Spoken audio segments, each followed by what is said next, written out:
विरोधी पक्षाचे देशातले सगळे सीट जाहीर झाले, मात्र जालना लोकसभेसाठीच्या उमेदवाराची अद्याप घोषणा झाली नाहीये।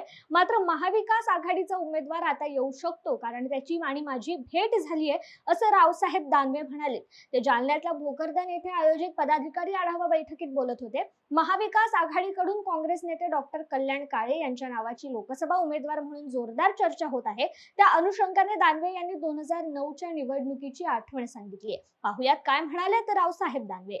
मला सगळ्याला आग्रहाची विनंती, संतोषने आता सांगितलं की जवळपास 28,000 लोक आपल्याकडे 1,500 रुपये महिना चालतात। 28,000 32,000 कामगार आहेत आणि त्या दोन्हीची बेरीज केली तर 60,000 लोक होते।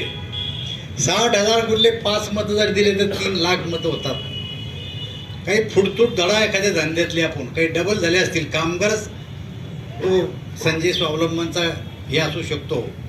यावेळेस आपल्या तालुक्यातून 2 लाख मतं दिले पाहिजे। आता दिले तर बरं, स्थिती तर अशी आहे की देशातले सारे सीट जाहीर झाले, जालन्यातलं सीट जाहीर होणे राहिलं। कोणी पुढे यायला तयार नाही, कोणीच पुढे यायला तयार नाही।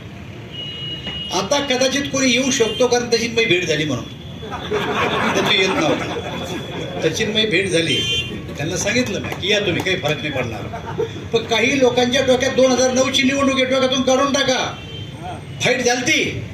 पण 2009ची निवडणूक त्या टायमाला राज्यात सरकार त्यांचं होतं, केंद्रात सरकार त्यांचं होतं।